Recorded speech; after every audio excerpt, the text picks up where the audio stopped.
耶稣是王，因为荣耀的君王来到世上，他有一个目的，就是要建立荣耀的教会。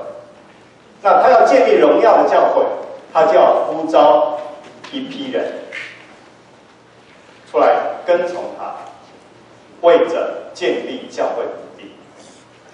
那今天我们所要分享的这一段经文，就是要讲到耶稣呼召第一批门徒。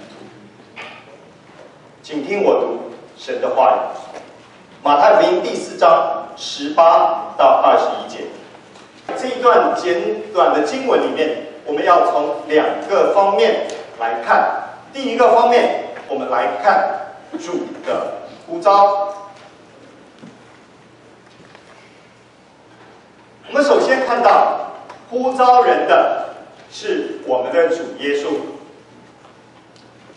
在这里，主耶稣呼召谁？呼召了4个人，称呼彼得的西门和他兄弟安德烈，还有西比泰的儿子雅各和他兄弟约翰。我们思想到的第一点，就是呼召是主完全的主权。他想叫谁就叫谁。容易不容易？容易。有人点头说容易，我觉得很不容易。特别在今天的这个时代，人喜不喜欢听话？你喜不喜欢听话？我就觉得我们人喜欢别人听我们的话，可是呢，不喜欢听别人的话。可是主的话，我们要不要听？要听。这4个人听主的话，听主的话需要什么？这4个人，他们是什么样的人？圣经告诉我们，使徒行传告诉我们，在人的眼里，他们是没有学问的小民。可见听主的话，最重要的不在于学问，可是需不需要学问？神也用有学问的人哦，保罗就很有学问。但在这里，为什么主耶稣在他第一次呼召的时候，他偏偏要找这4个没有学问的人？他要告诉我们一件事：如果连这4个没有学问的人他都可以使用，在座的每一位他都可以使用，是不是？你有没有学问啊？小学毕业了没有？都毕业了啊！我们都有学问。如果主可以使用4个没有学问的小民渔夫，主可以使用我们当中的每一位。所以你不要觉得这一段经文跟你没有关系，因为主在他完全的主权里，他可以呼召每一个人，只要他愿意。你想想，你见过什么样的传道人？你见过多少传道人？他们以前都是做什么？当我想这段经文的时候，我就想起我见过的好多传道人，或者说我去看教会的历史，去看什么样的人可以做传道人？请问什么样的人可以做传道人？神拣选的人，当然神呼召的人。当10年前我很有兴趣的去查我的老家的教会的历史的时候，福建老家教会的历史的时候，我就查到说，我们老家的第一个传道人是个卖狗皮膏药的。当福音1857年传到福州，1857年啊，福音传到福州，第一个人信主。过了7年，这一个卖狗皮膏药，卖狗皮膏药，哇，卖着卖着卖到福州去了，在街头他就听到，他就信了耶稣。后来他就蒙主的呼召做了传道。我就想，哎呦，卖狗皮膏药的可以做传道，那我可不可以做传道？你可不可以做传道？我自己在纽约的时候，教会也请过一位讲黑灵会的老传道人，孙约翰牧师。他来讲道的时候，我才知道他是什么样的。因为他讲道的时候，他把他的手臂这西装一拉起来，好可怕，黑黑的，很痛，刺青。他跟我们讲，我信耶稣之前，我做传道之前，我是混黑道。混黑道的人可以做传道。请问神可不可以呼召你做传道？可以还是不可以？那还有谁可以做传道？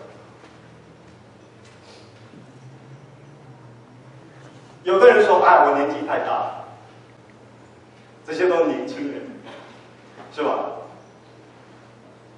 年长的可以做传道？可以啊。我见过一个传道人，是我教会里当时的一个团契里面出去，他的经历还要好，还要有趣。为什么？他做传道，当然主耶稣后来是呼召他，但是最开始你知道怎么开始的吗？他还没信主的时候，这件事情就开始了。他们夫妻两个人。太太先信主，太太信了主，就跟主耶稣祷告。他说：“主啊，让我的弟兄也信主，而且呢，你让他以后做传道。”你看，先生还没信主哦，他就这样祷告。他先生名字叫张正气，不相信你去工人神学院。叫我出去查，结果他先生后来真的信主。其实他先生要信主很难，他是中国那种传统的知识分子，他的名字叫正气，所以他一生你就看到这个人的凛然正气。他头发也都直的，竖起来的啊！一开始到团契里面跟谁都变，不信。可是姐妹有信心就为他祷告。人的信心加上神的怜悯，他就做了传道。我不知道在座的姊妹愿不愿意为你的先生这样祷告。当然，这祷告也是有风险的，因为你就要做师母了，是不是？我常常说做师母也需要护照，不单单是传道人。我看着我的师母，我就对神说：“我说主啊，做师母比我做传道还难。服侍神不容易，唯有神的呼召，可以让他走这一生恩典的道路。主呼召彼得，主呼召安德烈，主呼召约翰，主也呼召雅各。这4个没有学问的小人，提醒我们的第一点：呼召是神完全的主权。我们每一个基督徒都要抓住这个主权，都要承认这个主权，来走我们人生的道路。好，在这里我们要看到的第2点是什么呢？就是我们的主话语的权柄。主怎么呼召人？是用他的话。他很简单，就讲一句：来跟从。没有理由，没有说因为什么什么。主是荣耀的，主的话语是有权柄的。在你的心中，主的话语有什么的分量，有什么样的地位？我们一个基督徒要去认识主话语的权柄。我们如果看福音书，我们看到主耶稣做事情的时候，常常是用他的话语。他一命用什么？用他的话。他赶鬼用什么？用他的话。他平静风浪用什么？用他的话。一个呼召能够成就，是因为主话语的权柄。我们要学习一件事情，就是现在就学习顺服主话语的权柄，因为你不知道主什么时候要呼召你。不要说哦，主啊，等你呼召我了，我再来顺服。主的呼召诚然是出乎他的主权，但是你不要忘记。旧约的里面，耶和华对撒母耳怎么讲？耶和华叫撒母耳去膏大卫的时候，他说：“耶和华看人，不像人看人。人是看外貌，神是看什么？看你的内心。你愿不愿意被主呼召？”我们把问题反过来，你如果愿意被主呼召，你现在就要学习认定主话语的权利。这也跟你做一个什么样的基督徒很有关系。你要做一个好的基督徒，你一定要认定主的话语，它在你的身上是有权柄的。你是因为顺服主而去顺服世上的人，是不是？顺服你团契的领袖，顺服教会的领袖，乃至顺服你在公司里的你的上司。我们要学习顺服的功。第三点就是讲到主应许的可靠。在这里，主耶稣对彼得还有安德烈讲说：“我要叫你们得人如得鱼一样。”这是一个保证。应许对我们任何一个人来讲是一个保证。神今天保证你什么？保证你什么？得永生，是不是？你是不是清清楚楚你得救？我那时候去学习传福音的，因为我觉得我不会传福音，我就去学。我觉得读书的人读多了就有个好处，你不会什么东西，好找机会学。学的时候我就发现说，哇，我学的是3元福音布道，我不知道你们听说过这个布道的训练吗？他第一个问题，反正后来我觉得那个第一个问题对我们华人来讲很不好。他第一个问题是说，你得救以后，你死了以后，你知不知道你会上天堂？那我们华人呢，最不喜欢讲死啊，因为那一套训练呢，是西方人发明的，是佛罗里达的一个牧师发明的，他开始。所以我们在我们的身上要有确据，要有这样对神应许的一个认定，我们是得永生的人，我们是这圣经上的每一个应许，是我们可以去支取的。主耶稣对彼得和安德烈的这句话，对他们一生的服事有多重要？对他们一生的道路有多重要？请问这一个应许有没有实现？有没有实现？你读过《使徒行传》，你就知道它一定实现，是吗？在《使徒行传》的里面，我们就知道，彼得跟11个门徒第一次讲道，多少人信主？3000。第二次呢，男丁就有5000。哈利路亚！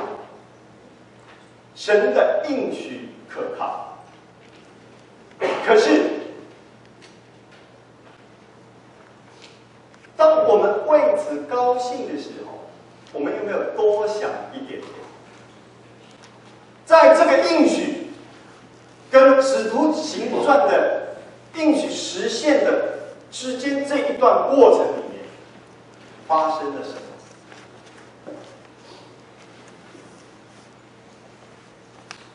我很喜欢去看圣经里的人物的生平，给我很多的帮助。你看，在那一段过程里面，彼得、安德烈他们是什么样的人？今天公司两个说他们的 performance 怎么样？如果你是 manager， 你来 evaluate 一下，评估一下，他们是不是好的 employee 啊？好吗？主耶稣要上十字架，大家逃啊，反正公司上头了，是吧？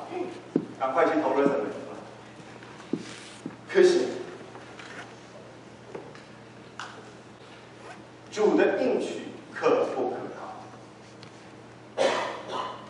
主的应许如果对彼得来讲是可靠的，对约翰来讲是可靠的，对你我来讲也是可靠的。你有没有学习说去抓住神的应许，来走你人生的道路？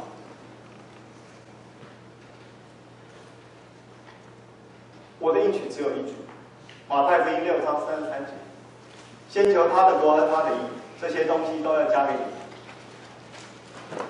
这些东西是什么？所有你需要的东西。刚刚在准备，在外面等候的时候，有个姐妹说：“哎，恭喜你啊，有 baby 了。我给你们家 baby 准备了一些 wiper。”我心里想：“哎呦，又是这些东西哈，这就是主的恩典，是吗？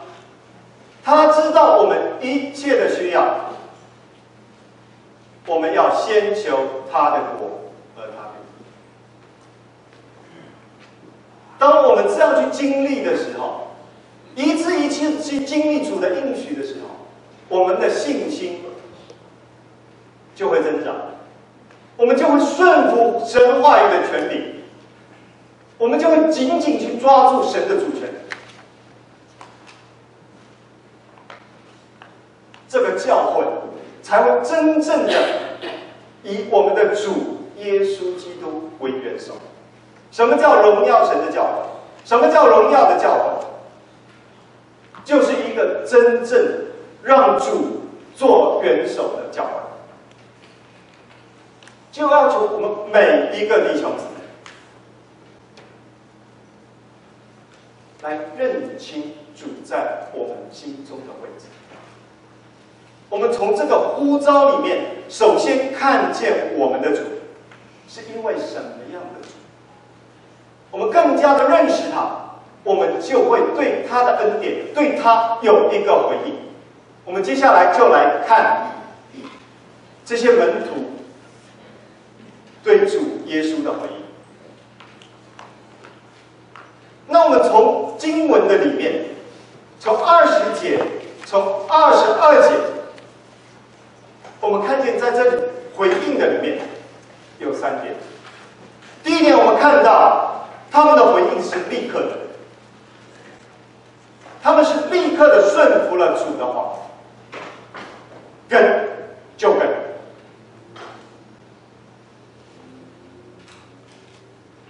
不回头。刚才我们唱歌的时候说不回头。我今天早上我就回头，为什么？因为那个屏幕没有开，我只好回头。我在这里紧张，我就忘了跟弟兄说可以把那个打开。我就想，我为什么要回？今天你回不回头？在这里写出来很容易，立刻。立刻的同时是2件事情，立刻的同时是放下。彼得、安德烈说他们舍了网，约翰、雅各说他们舍了船，放下他们的职业。请问职业重不重要？职业是我们每一个人谋生的手段，是不是？没有职业，我们很多事情没有收入，我们的生活马上就陷入危机。可是主耶稣要他们放下职业，立刻的顺服。有人说，立刻的顺服才是唯一的顺服，单言的顺服不是顺服，是不是这样？我们愿不愿意立刻的顺服？当我去读我纽约教会创会的牧师史其生牧师的传记的时候，我就看到他是那种立刻的一种顺服。他的得救都很奇妙。宋三杰博士指着他的鼻子骂他的时候，他就悔改。悔改的那一瞬间，他就蒙召。感谢主，他的妈妈非常的爱主，所以他们全家就高高兴兴的送他去神学。在座的父母，如果你的孩子蒙召了，你愿不愿意高高兴兴的送他们去神学？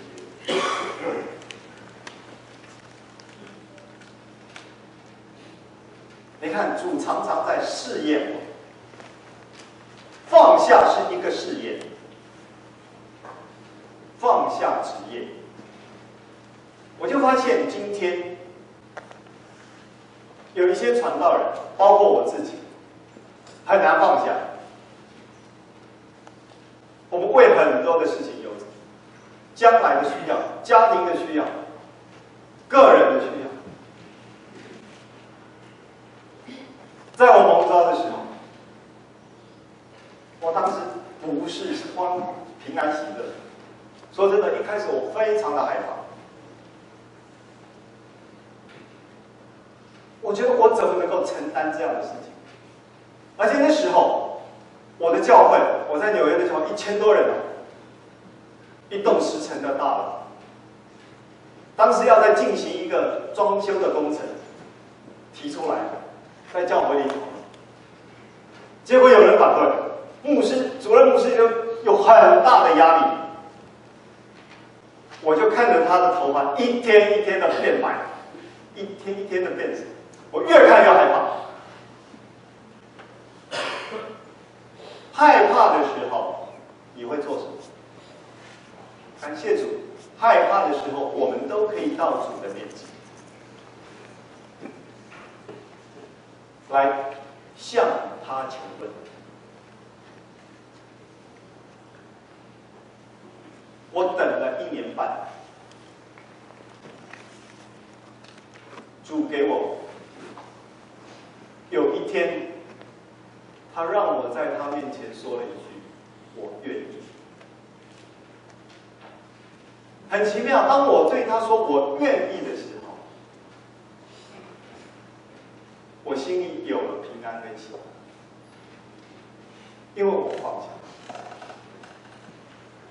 你愿不愿意在主呼召你的时候，你对主说“我愿意”？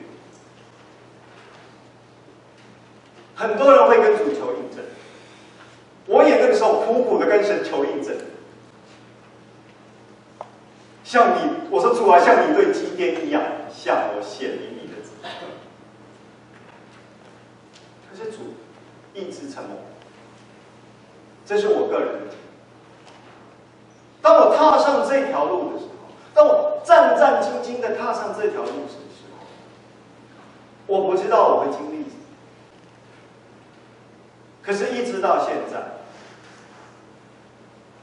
主一直让我看见他的恩典够用，这就是主的呼召。当我们愿意顺服他的时候，跟从他的时候，我们就经历他的恩典，我们就经历他的恩典。我觉得这是主给传道人最大的祝福，不是物质的，不是金钱的，不是名声的，乃是他经历神应许的。那当我们放下的时候，还要放下，放下亲情。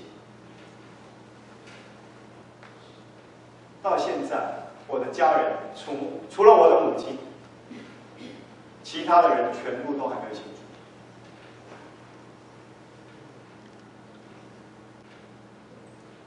师母只有她的妹妹信了主。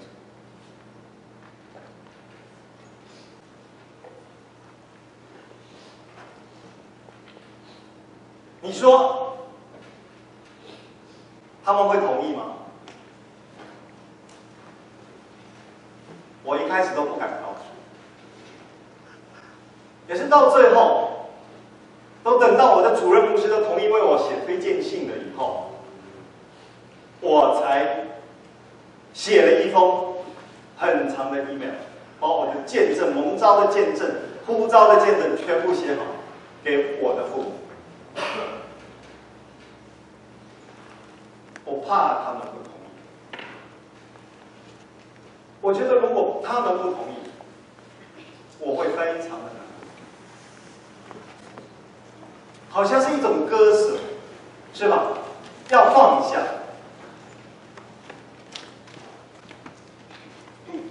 当他们收到这封信的时候，我都不敢马上打电话给他们，我等了3天，等了3天以后，我才敢打电话。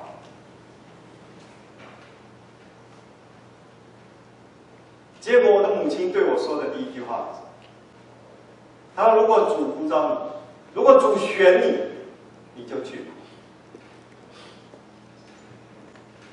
然后我一下子心里一颗石头就放下。我后来问他，我说你为什么可以答应？他说，其实我这3天是怎么过来的？他说我一开始也挣扎。他在这样的3天的里面，他也想了很多，他不明白。他觉得你为什么要去做一个？所以你看，我妈妈都已经是基督徒了，亲情的放下非常的困难。但是这些没有学问的渔夫、小孩，他们却可以放下。而且在这里你看，他提到的是约翰去别了父亲，却没有说彼得。彼得有没有父亲？他有没有亲人？彼得有什么亲人？有岳母，太太了。你看彼得在这里，我就想，彼得的个性大概是比较莽撞，比较直，比较看前面不顾后面，走了就走了，亲人就放下。可是约翰呢？约翰是一个感情比较细腻，是吧？他是一个爱的使徒，他也会知道自己的罪，但是他放不下，他去告别，放下了就立刻的跟从。我们要不要跟我们的亲人去讲我们为什么跟从主耶稣？你有没有去告诉你的亲人，你为什么要跟从？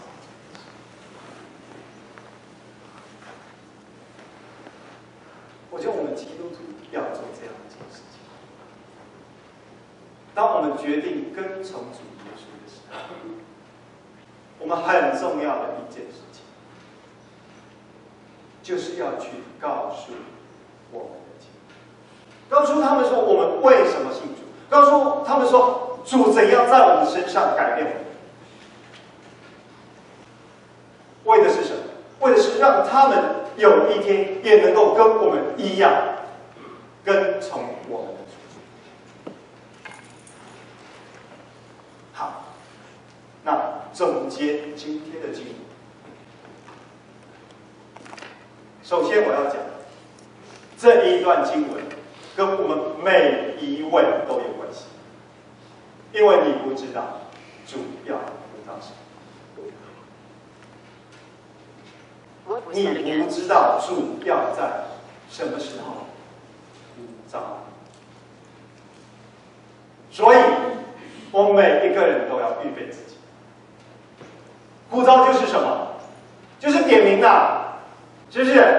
老师上课的时候点名啦，要你回答问题啦，是不是？你喜不喜欢被点名啊？你做学生的时候喜不喜欢被点名啊？不喜欢。那今天你做了基督徒，你喜不喜欢被我们的主耶稣点名？啊？对这个问题的回答，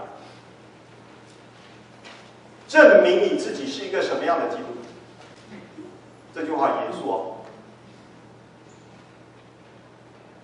因为我不是你们教会牧师，所以我讲话可以比较直，是吧？我在猫头鹰教会讲道，我就很小心。一个传道人什么时候可以走起？这件事情让我想了很久，我就发现说，我必须放下，放下我自己，我才能忠心的传讲神的话。